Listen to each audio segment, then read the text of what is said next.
সবাইকে স্বাগত জানিয়ে নতুন একটি ভিডিও শুরু করছি। আমার এই ভিডিওটি আজকে সোনালী ই-ওয়ালেট সংক্রান্ত। যারা ইএফটি তে বেতন শুরু হয়েছে সোনালী ব্যাংকের আন্ডারে, তারা সোনালী ই-ওয়ালেট কিন্তু তারা ব্যবহার করছেন এবং সোনালী ই-ওয়ালেট কিন্তু তারা নতুন করে রেজিস্ট্রেশন করছেন। যাদের ছিলাম তাদের কথা বলছি না, যারা ব্যবহার করছিলাম তাদের কথাও বলছি না।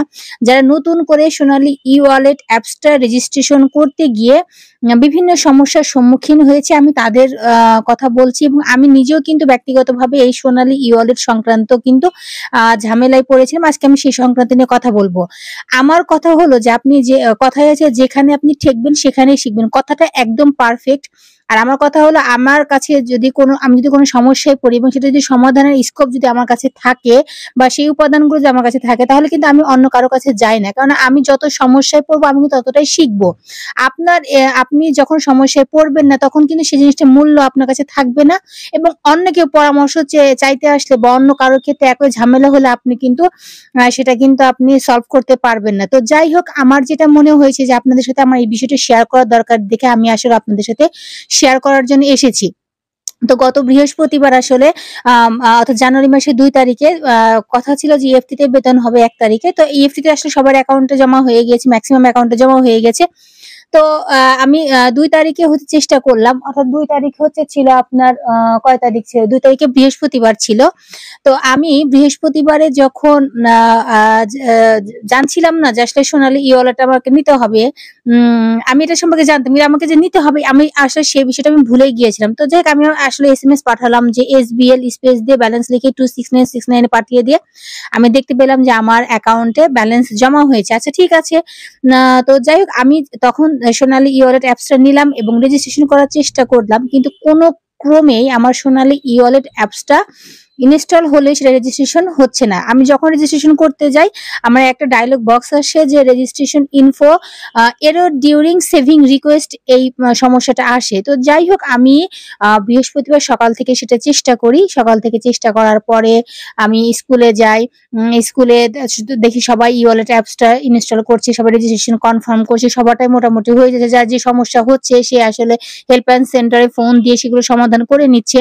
তো আসলে আমিও হেল্পলাইন সেন্টারে ফোন দিলে তখন ওরা বলে যে আসলে আজকে নেটওয়ার্কে খুব জাম, আপনি চেষ্টা করেন, এটা নেটওয়ার্কের সমস্যা, আপনি 2 ঘন্টা 2.5 ঘন্টা পর পর ট্রাই করেন। তো আমি দেখলাম যে আসলে 2 তারিখে তো আসলে আমাদের নেটওয়ার্কের তখন তো সবাই আসলে ই-ওয়ালেট অ্যাপসটা নিচ্ছে, ইনস্টল করছে, রেজিস্ট্রেশন করছে। এটা আসলে সমস্যা, নেটওয়ার্কের সমস্যা থাকতেই পারে। আচ্ছা ঠিক আছে, পরে ট্রাই করব। আমি কিন্তু কন্টিনিউয়াসলি 2 ঘন্টা 2.5 ঘন্টা পর পর কিন্তু ট্রাই করছিলাম, কিন্তু বারবার আমার একই মেসেজ আসে যে registration info error during saving request, এই ডায়লগ বক্সটা আসে। তো আসলে যাই হোক, আমি তো দেখছি যে আমার যেহেতু ইএফটি তে আমার ব্যালেন্স জমা হয়েছে, আমার কোনো সমস্যা নাই এবং রেজিস্ট্রেশনের যে তথ্যগুলো সেই তথ্যগুলো আমার প্রপার ঠিক আছে। কোনো মতেই আমি ধরতে পারছিলাম না আসলে কি সমস্যা। ওই যে কাস্টমার কেয়ারে বা হেল্প সেন্টারে ফোন দিয়ে ওরা বলল যে নেটওয়ার্কের সমস্যা। তো আমি তো ভাবছি আসলে নেটওয়ার্কের সমস্যার কারণেই। তো শুক্রবার গেল, শনিবার গেল, আমি কিন্তু আর যাই হোক, তার আগে বলে নিচ্ছি আমি কিন্তু বৃহস্পতিবার স্কুল শেষ করে কিন্তু আমি সোনালী ব্যাংকের যে আমাদের কর্পোরেট শাখা আছে, প্রধান শাখা, সেই প্রধান শাখাতেও যাই। আমাকে কিন্তু সেম কথাটাই বলে যে এটা আসলে নেটওয়ার্কের সমস্যা, আপনি ট্রাই করেন, ট্রাই করার পর আমরা আসলে অ্যাপ্রুভ করে দিব। তো যখন হেল্প সেন্টার এবং যখন প্রধান শাখার যখন এই কথাটা বলে তখন স্বাভাবিকভাবে আমি মেনে নেই যে আসলে এটা নেটওয়ার্কের সমস্যা। তো যাই হোক, শুক্রবার গেল, শনিবার গেল, কোনো ক্রমে আমি কিন্তু ট্রাই করছিলাম, বারবার ট্রাই করছি, আমাকে একই ডায়লগ বক্সটা দেয়। আমি এ সংক্রান্ত অনেক ভিডিও দেখেছি, ভিডিও দেখার পরেও কিন্তু আমি আমার তথ্যগুলো সব ঠিক থাকার পর আমি ধরতেই পারছিলাম না আসলে আমার ফলটা কোথায়, আমার ভুলটা কোথায়।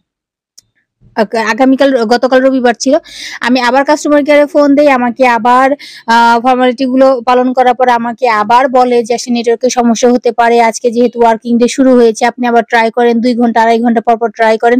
আমি কিন্তু ট্রাই করার উপরেই আছি। আজকে অর্থাৎ আজকে হচ্ছে আপনার জানুয়ারি মাসের হচ্ছে আজকে হচ্ছে 7 তারিখ, হ্যাঁ হ্যাঁ না সরি, আজকে হচ্ছে 6 তারিখ, অর্থাৎ সোমবার।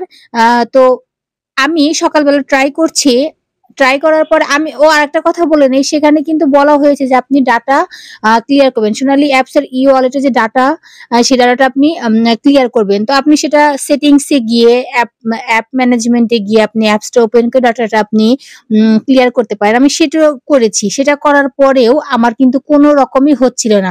তো হঠাৎ করে আমার রিকোয়েস্টটা কিন্তু অ্যাপ্রুভ হয়ে গেল। তখন আমি ট্রাই করলাম যে দেখলাম কি ব্যাপার, আমার রিকোয়েস্টটা অ্যাপ্রুভ হয়ে গেল, অর্থাৎ আপনার রেজিস্ট্রেশনটা সাকসেসফুলি হয়েছে, এটা অ্যাপ্রুভ করতে 72 ঘন্টা সময় নিবে। পরে আমি দেখলাম যে আমি এর মধ্যে কিন্তু আমি অসংখ্যবার অ্যাপস ইনস্টল আনইনস্টল করেছি, সেটা তো বলার অপেক্ষা রাখে না।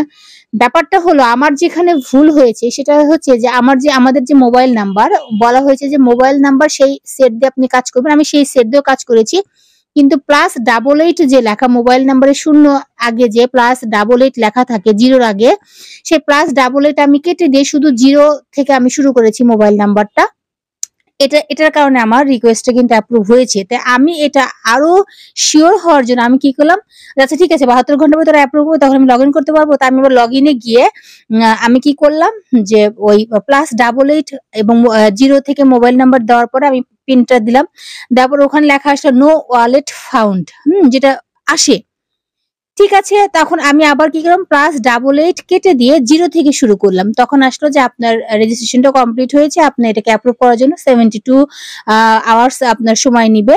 তারপর আপনি এটা অ্যাপ্রুভ হয়ে যাবে। তো এখন বুঝতে পারলেন যে আমাদের আসলে সঠিক তথ্য দেওয়ার পরেও আসলে আমাদের অনেক কিছুর কারণে সঠিক তথ্য দেওয়ার পরেও কিন্তু আমার এই সমস্যাটা আমি ফেস করেছি যে মোবাইল নাম্বার কখনোই +88 কিন্তু আপনি দেবেন না, আপনি 0 থেকে শুরু করবেন। জাস্ট এতটুকুই, এবং অবশ্যই ডাটাটা ক্লিয়ার করে নিবেন। তাহলে আমার মনে হয় যে যারা ই-ওয়ালেট সংক্রান্ত সমস্যায় পড়েছেন, আমার মনে হয় যে আমার মতো সমস্যা যারা পড়েছেন যে এরর ডিউরিং সেভিং রিকোয়েস্ট আসছে, আমার মনে হয় যে আর সমস্যায় পড়বেন না। সবাইকে অনেক ধন্যবাদ, আপনাদের সাথে শেয়ার করলাম। আসলে আমি এটা সমস্যায় না পড়লে কিন্তু এটা শিখতে পারতাম না। ঠিক আছে, সবাইকে অনেক ধন্যবাদ। সবাই ভালো থাকবেন, সুস্থ থাকবেন এবং ভিডিওটি দেখার জন্য অনেক অনেক ধন্যবাদ। Tata, bye bye.